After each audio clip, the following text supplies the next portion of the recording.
ಬೆಳಗಾವಿಯಲ್ಲಿ ಮರಾಠಿ MES ಮಹಾಗುಂಡಗಳ ದಬ್ಬಾಳಿಕೆ ದೌರ್ಜನ್ಯವನ್ನು ನಾನು ಗಮನಿಸಿದ್ದೀನಿ. ಅದಕ್ಕಾಗಿ ಬೆಳಗಾವಿಯ ನೆಲದಲ್ಲೇ ಅವರಿಗೆ ಉತ್ತರ ಕೊಡಬೇಕು ಅಂತ ಹೇಳಿ ನಾನು ಬೆಂಗಳೂರಿಂದ ಬೆಳಗಾವಿಗೆ ಬಂದಿದ್ದೀನಿ. ಇವತ್ತು ಇವರ ದಬ್ಬಾಳಿಕೆಗೆ ಅಂತ್ಯ ಆಗಬೇಕು. ಕರ್ನಾಟಕದ ಬಸ್ಸುಗಳ ಮೇಲೆ ಬಸ್ಸುಗಳನ್ನು ಒಡೆದಾಕುವಂಥದ್ದು, ಕರ್ನಾಟಕದ ಬಸ್ಸುಗಳ ಮೇಲೆ ಮಸಿ ಬಳಿಯುವಂಥದ್ದು, ಕನ್ನಡದ ಕಂಡಕ್ಟರ್ ಮೇಲೆ ಹಲ್ಲೆ ಮಾಡುವಂಥದ್ದು, ಇಂಥ ಪ್ರವೃತ್ತಿ ನಾನು 26-27 ವರ್ಷದಿಂದಲೂ ನೋಡ್ಕೊಂಡು ಬಂದಿದ್ದೀನಿ. ಬೆಳಗಾವಿಯಲ್ಲಿ ಕಿತ್ತೂರಾಣಿ ಚೆನ್ನಮ್ಮನ ಪುಣ್ಯಭೂಮಿ, ರಾಯಣ್ಣನ ಜನ್ಮಭೂಮಿ. ಇಲ್ಲಿ ಕನ್ನಡಿಗನೇ ಸಾರ್ವಭೌಮ, ಕನ್ನಡ ಭಾಷೆಯೇ ಸಾರ್ವಭೌಮ ಭಾಷೆ. ಇಲ್ಲಿ ಯಾರಾದರೂ ಮರಾಠಿಗರು ಬೆಳಗಾವಿಗೆ ಬಂದಿದ್ರೆ, ಕರ್ನಾಟಕಕ್ಕೆ ಬಂದಿದ್ರೆ ಅವರು ಮಾಲೀಕರಲ್ಲ. ಈ ನೆಲದ ಮಾಲೀಕರು ಕನ್ನಡಿಗರು, ಅವರು ನಮ್ಮ ಅತಿಥಿಗಳು ಅಷ್ಟೇ. ಆದ ಅರಿವಿಟ್ಕೊಂಡು ಕರ್ನಾಟಕದಲ್ಲಿ ಬೆಳಗಾವಿಯಲ್ಲಿ ಬದುಕೋದು ಕಲಿಬೇಕು. ಇಲ್ಲಿ ಬಂದು ಗುಂಡಾಗಿರಿ ಮಾಡ್ತೀನಿ, ಕನ್ನಡಿಗರ ಮೇಲೆ ದಬ್ಬಾಳಿಕೆ ಮಾಡ್ತೀನಿ, ಮರಾಠಿ ಭಾಷೆಯನ್ನು ಇಲ್ಲಿ ಮೆರೆಸ್ತೀವಿ, ವೈಭವೀಕರಿಸ್ತೀವಿ. ಇದು ಇಲ್ಲಿ ನೆಲದಲ್ಲಿ ನಡೆಯೋಲ್ಲ. ನಿಮಗೆ ಮರಾಠಿ ಪ್ರೇಮ ಇದ್ದರೆ ಮಹಾರಾಷ್ಟ್ರದಲ್ಲಿ ಇಟ್ಕೊಳ್ಳಿ. ಕರ್ನಾಟಕದ ನೆಲದಲ್ಲಿ ಮರಾಠಿ ಪ್ರೇಮ ವ್ಯಕ್ತಪಡಿಸೋದು ಇಲ್ಲಿ ಸರಿಯಲ್ಲ ಅನ್ನೋ ಎಚ್ಚರಿಕೆಯನ್ನು ಕೊಡಬೇಕಾಗಿದೆ. ಇವತ್ತು MES ಗುಂಡಾಗಳಿಗೆ, MES ಮರಾಠಿ ಗುಂಡಾಗಳಿಗೆ ನೇರವಾಗಿ ಎಚ್ಚರಿಕೆ ಕೊಡ್ತಾ ಇದ್ದೀನಿ. ಅವತ್ತು ಬೆಳಗಾವಿ ಏನು ಕರ್ನಾಟಕದ ಅವಿಭಾಜ್ಯ ಅಂಗ ಅಂತ ಹೇಳಿ ಏನು ತೀರ್ಮಾನ ಆಗಿದೆಯೋ ಆ ತೀರ್ಮಾನಕ್ಕೆ ನೀವು ಬದ್ಧವಾಗಿರಬೇಕು. ಒಕ್ಕೂಟದ ಭಾರತದಲ್ಲಿ ಬದುಕುವ ರೀತಿ ನೀತಿಗಳನ್ನು ಮಹಾರಾಷ್ಟ್ರದ ಜನ, ಮರಾಠಿ ಪುಂಡ್ರು, MES ಗೂಂಡಾಗಳು ನೀವು ಕಲಿಬೇಕು. ಪಕ್ಕದ ರಾಜ್ಯವಾಗಿದ್ದುಕೊಂಡು, ನನಗೆ ಗೊತ್ತಿದೆ, ನನಗೆ ಅರಿವಿದೆ, ಅಲ್ಲಿ ಕನ್ನಡಿಗರು ಇದ್ದಾರೆ.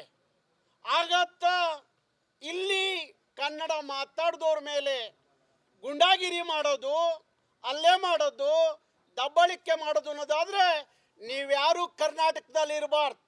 ಇವತ್ತೇ ಗಂಟು ಮುಟ್ಟೆ ಕಟ್ಕೊಂಡು ಮಹಾರಾಷ್ಟ್ರಕ್ಕೆ ಹೊರಟ್ಬಿಡಿ.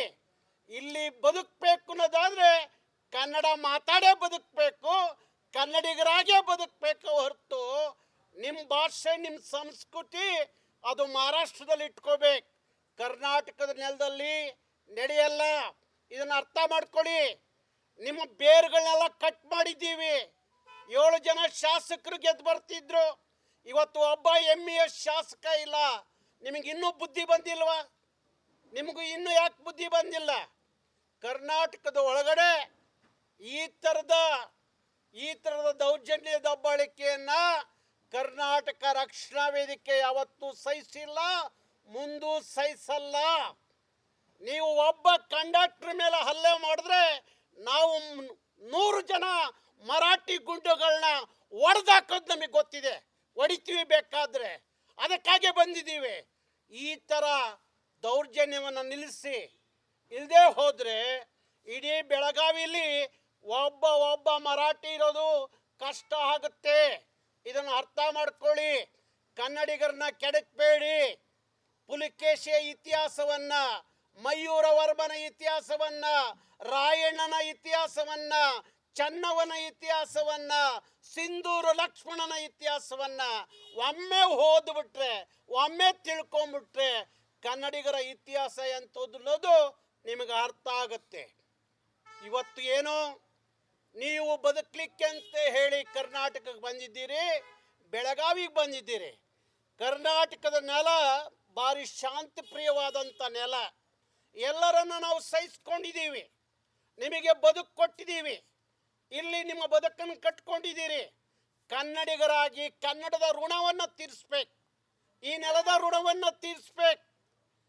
ಅದು ಬಿಟ್ಟು ಕರ್ನಾಟಕದ ನೆಲದಲ್ಲಿ ಕನ್ನಡ ಮಾತಾಡಿದ್ರೆ ಗುಂಡಾಗಿರಿ ಮಾಡ್ತೀವಿ ಅಂದರೆ ಆ ಗುಂಡಾಗಿರಿ ಮಾಡುವ ಕೈಗಳು ಮುಂದೆ ಇರೋದಿಲ್ಲ ಅನ್ನೋ ಎಚ್ಚರಿಕೆಯನ್ನು ಕೊಡ್ತೀವಿ. ಅದಕ್ಕೋಸ್ಕರ ನಾನು ಬಂದಿದ್ದೀನಿ. ನೀವ್ಯಾರು ನಿಮಗೆ ಮರಾಠಿ ಪ್ರೇಮ ಇದ್ದರೆ ಮಹಾರಾಷ್ಟ್ರದಲ್ಲಿ ಇಟ್ಕೊಳ್ಳಿ. ಇನ್ನು ಮೇಲೆ ಕರ್ನಾಟಕದ ನೆಲದಲ್ಲಿ ನಡೆಯಲ್ಲ. ನೀವಿನ್ನೂ ಬದುಕಬೇಕು ಈ ನೆಲದಲ್ಲಿ ಅನ್ನೋದಾದರೆ ಕನ್ನಡವನ್ನು ಕಲ್ತ್ಕೊಂಡೇ ಬದುಕಬೇಕು, ಕನ್ನಡಿಗರಾಗೇ ಬದುಕಬೇಕು ಹೊರತು ಇಲ್ಲಿ ಮರಾಠಿಗರಾಗಿ ಬದುಕ್ತೀವಿ, ಮಹಾರಾಷ್ಟ್ರಕ್ಕೆ ಜೈ ಅಂತೀವಿ, ಮರಾಠಿಗೆ ಜೈ ಅಂತೀವಿ ಅಂದರೆ ನೀವಿಲ್ಲಿ ಬದುಕೋಕ್ ಬಿಡಲ್ಲ. ನೀವೆಂಥವ್ರು? ನೀವು ಯಾಕೆ ನಡ್ಕೋತಾ ಇದ್ದೀರಿ? ಒಂದು ಒಕ್ಕೂಟದ ಭಾರತದೊಳಗಡೆ ಅಕ್ಕಪಕ್ಕ ರಾಜ್ಯದಲ್ಲಿ ಯಾಕೆ ಬದುಕಬೇಕು ಅನ್ನೋ ಅರಿವಿಲ್ಲ ನಿಮಗೆ. ಅಂತ ಸ್ವಾಭಿಮಾನ ಇದ್ದರೆ ಹೋಗ್ಬಿಡ್ರಿ ಮಹಾರಾಷ್ಟ್ರಕ್ಕೆ. ಯಾಕೆ ಬೇಕು ನಿಮಗೆ ಕರ್ನಾಟಕದಲ್ಲಿ ಇರಬೇಕಾದ್ರೆ ಇಲ್ಲಿ ಕನ್ನಡಿಗರಾಗಿ ಕನ್ನಡವನ್ನು ಕಲಿತು ಬದುಕೋದು ಆಗ್ಬೇಕು. ಅದು ಬಿಟ್ಟು ಈ ದೌರ್ಜನ್ಯ ದಬ್ಬಾಳಿಕೆಯನ್ನ ಅಲ್ಲ. ಅವ್ರು ಯಾರ್ರೀ? Police commissioner. ನೀವು ಯಾಕ್ರಿ ಕಂಡಕ್ಟರ್ ಮೇಲೆ ಅಲ್ಲೇ ಒಳಗಾದಂಥ ಒಬ್ಬ ಕಂಡಕ್ಟರ್ ಮೇಲೆ ನೀವು ಅವನ ಮೇಲೆ ಲೈಂಗಿಕ ದೌರ್ಜನ್ಯ ಕೇಸನ್ನು ಹಾಕ್ತೀರಿ ಅಂದರೆ ನೀವೇನು ಕರ್ನಾಟಕದಲ್ಲಿ ಇದ್ದೀರಿ ಇಲ್ಲ ಮಹಾರಾಷ್ಟ್ರದಲ್ಲಿ ಇದ್ದೀರಾ? ಅವ್ರು ಯಾರು? ಇನ್ಸ್ಪೆಕ್ಟರ್ ಯಾರು? ಅವನು ಮುಖದ ಮೇಲೆ ಹೊಡೆದು ಬುದ್ಧಿ ಹೇಳಬೇಕು. ನೀನು ಕರ್ನಾಟಕದ ನೆಲದಲ್ಲಿ ಕೆಲಸ ಮಾಡ್ತಾ ಇದೀಯಾ, ನೀನು ಮಹಾರಾಷ್ಟ್ರದಲ್ಲ ಅಂತ ಹೇಳಿ. ನಾನು ಪೊಲೀಸ್ ಕಮಿಷನರ್ಗೆ ಹೇಳ್ತಾ ಇದ್ದೀನಿ, ತಕ್ಷಣ ಅವ್ರ ಮೇಲೆ ದಾಖಲೆ ಆಗಿರುವ ಕೇಸನ್ನು ವಾಪಸ್ ಪಡಿಬೇಕು. ಮಾನ್ಯ ಗೃಹ ಸಚಿವರು ತಾವು ಈ ಕಡೆ ಗಮನ ಹರಿಸ್ಬೇಕು. ನಿಮ್ಮ ರಾಜಕೀಯ ದೊಂಬರಾಟದಲ್ಲಿ ಕರ್ನಾಟಕದ ಮಕ್ಕಳ ಬಗ್ಗೆ, ಕನ್ನಡಿಗರ ಮೇಲೆ ಇಲ್ಲಿ ನಡೆಯುವ ದೌರ್ಜನ್ಯವನ್ನು ಗಮನಿಸ್ಬೇಕು. ಅವನು ಯಾವನ್ನು ನಿಮ್ಮ ಅಧಿಕಾರಿ ಕೇಸ್ ಹಾಕ್ತವನು ಅವನು ಸಸ್ಪೆಂಡ್ ಮಾಡಿ ಮನೆ ಕಳಿಸ್ಬೇಕು. ಗೃಹ ಸಚಿವರು ಈಗಾದರೂ ಮಾತಾಡಿ.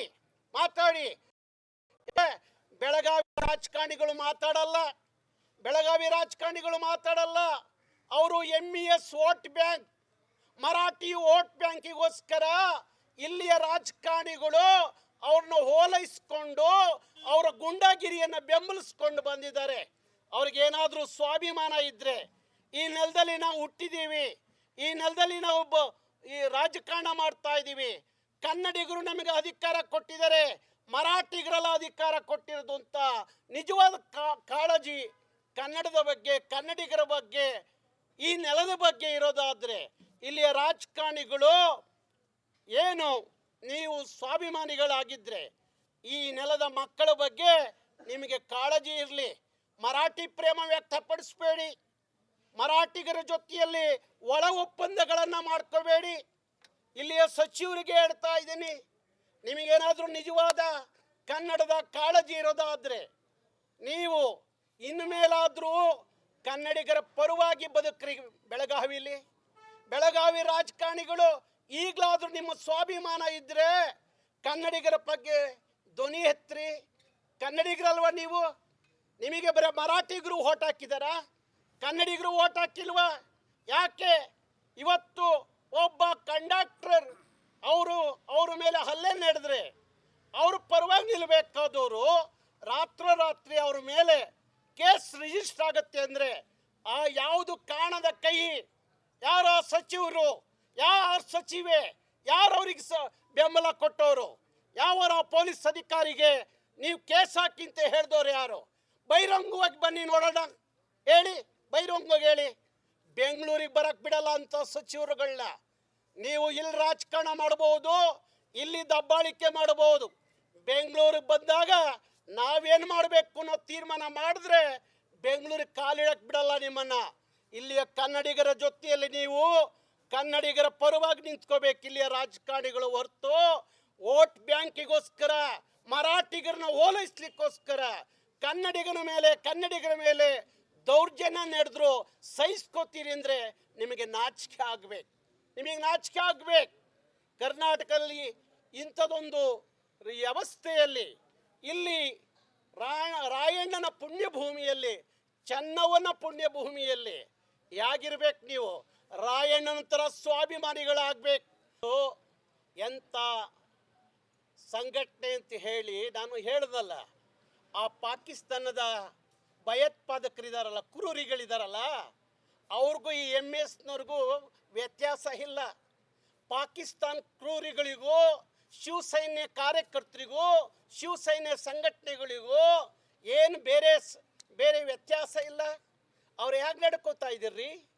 ಒಬ್ಬ ಕಂಡಕ್ಟ್ರು, ಒಬ್ಬ ಡ್ರೈವರ್ಗಳನ್ನ ಕೆಳಗಡೆ ಇಳಿಸಿ ಅವರಿಗೆ ಬಣ್ಣ ಹಾಕಿ ಅವ್ರಿಗೆ ಹಾರ ಹಾಕಿ ಜೈಕಾರ ಮಹಾರಾಷ್ಟ್ರ ಅಂತ ಹೇಳ್ತಿರಲ್ಲ. ಇಡೀ ಬೆಳಗಾವಿಲಿರೋ ಪ್ರತಿಯೊಬ್ಬ ಮರಾಠಿಗೂ ನಾವು ಹೇಳ್ತೀವಿ, ಈ ನೆಲದಲ್ಲಿ ಕರ್ನಾಟಕಕ್ಕೆ ಜೈ ಅನಿಸುವ ಕಾಲ ಬೇಗ ಬರುತ್ತೆ. ಅದಕ್ಕಾಗಿ ಹೇಳ್ತಾ ಇದೀವಿ, ಇಂಥ ಪುಂಡಾಟಿಕೆ ಬಿಟ್ಬಿಡಿ. ಅದು ಬಿಟ್ಟು ನೀವು ಕನ್ನಡ ಹೋರಾಟಗಾರರ ಬಗ್ಗೆ ಮಾತಾಡೋಕ್ಕೆ ನಿಮಗೆ ಯಾವ ನೈತಿಕತೆ ಇದೆ? ಕನ್ನಡಿಗರು ಶಾಂತಿ ಪ್ರಿಯರು, ಎಷ್ಟು ಒಳ್ಳೆ ಜನ ಅನ್ನೋದು ಇಡೀ ದೇಶಕ್ಕೆ ಗೊತ್ತಿದೆ. ನಿಮ್ಮಿಂದ ಪಾಠ ಕಲಿಸ್ಕೊಳ್ಳೋದು ಹೇಳಿಸ್ಕೊಳ್ಳೋದು ಅಗತ್ಯ ಇಲ್ಲ. ಬೆಳಗಾವಿ ಕರ್ನಾಟಕದ ಅವಿಭಾಜ್ಯ ಅಂಗ. ಇಲ್ಲಿ ಯಾರೋ ಜಿಲ್ಲಾಧಿಕಾರಿ ಕೆಲಸ ಮಾಡ್ತಾರೆ ಅಂದರೆ ಇಲ್ಲಿ ಆಡಳಿತ ಭಾಷೆ ಕನ್ನಡ ಅನ್ನೋದನ್ನ ಮೊದಲು ಜಿಲ್ಲಾಧಿಕಾರಿ ಅರ್ಥ ಮಾಡ್ಕೋಬೇಕು. ಅವನು ಯಾವುದೋ ಸ್ಟೇಟಿಂದ ಬಂದು ಇಲ್ಲಿ ಕರ್ನಾಟಕದ ಇವತ್ತು ಗಡಿ ವಿಚಾರ, ಬೆಳಗಾವಿ ಗಡಿ ವಿಚಾರ ಇನ್ನು ಸುಪ್ರೀಂ ಕೋರ್ಟ್ನಲ್ಲಿ ನಡೀತಾ ಇದ್ದಾನಾಗ ಅವರು ದಾಖಲೆಗಳನ್ನ ಸೃಷ್ಟಿ ಮಾಡ್ತಿರುವಾಗ MESನವರು ಅವರಿಗೆ ಮರಾಠಿಯಲ್ಲಿ ದಾಖಲೆ ಕೊಟ್ಟರೆ ನಾಳೆ ಕರ್ನಾಟಕಕ್ಕೆ ಭಾರಿ ತೊಂದರೆ ಆಗುತ್ತೆ. ಜಿಲ್ಲಾಧಿಕಾರಿ ಅರ್ಥ ಮಾಡ್ಕೋಬೇಕು. ನಿಮ್ಮ ಎಲ್ಲ ವ್ಯವಹಾರಗಳು, ನಿಮ್ಮ ಕಾಗದ ಪತ್ರಗಳು ಕರ್ನಾಟಕದ ನೆಲದಲ್ಲಿ ಕನ್ನಡದಲ್ಲೇ ಕೊಡಬೇಕು. ಕನ್ನಡದಲ್ಲೇ ಅವರು ತಗೋಬೇಕು. ಅವರು ಮರಾಠಿ ಕೇಳ್ತಾರೆ, ಇನ್ನೊಂದು ಭಾಷೆ ಕೇಳ್ತಾನೆ ಅಂದರೆ ಜಿಲ್ಲಾಧಿಕಾರಿಗಳು ಕೊಡಬಾರ್ದು. ಇಲ್ಲ, ನೀನು ಜಿಲ್ಲಾಧಿಕಾರಿ ನಾನು ಕೊಡ್ತೀನಿ ಅನ್ನೋದಾದರೆ ನೀನು ಇಲ್ಲಿ ಕೆಲಸ ಮಾಡೋಕ್ಕೆ ಸರಿಯಲ್ಲ. ನಿನ್ನ ಸ್ಟೇಟ್ ಯಾವುದಿದೆ ವಾಪಸ್ ಹೋಗೋವರೆಗೂ ಕರವೇ ನಿನ್ನ ವಿರುದ್ಧ ಹೋರಾಟ ಮಾಡ್ತೀವಿ. ಅದು ಆಗೋದು ಬೇಡ. ಅಂದರೆ ಜಿಲ್ಲಾಧಿಕಾರಿ ಇಲ್ಲಿ ಕನ್ನಡದಲ್ಲಿ ಆಡಳಿತ ನಡೆಸಬೇಕು. ಅದು ಬಿಟ್ಟು ಮರಾಠಿ ಇವ್ರನ್ನ ಓಲೈಸುವ ಕೆಲಸವನ್ನು ಜಿಲ್ಲಾಧಿಕಾರಿ ಮಾಡಿದ್ರೆ ಜಿಲ್ಲಾಧಿಕಾರಿ ವಿರುದ್ಧ ಇಡೀ ಕರ್ನಾಟಕದಲ್ಲಿ ಕರ್ನಾಟಕ ರಕ್ಷಣಾ ವೇದಿಕೆ ಹೋರಾಟ ಮಾಡುತ್ತೆ.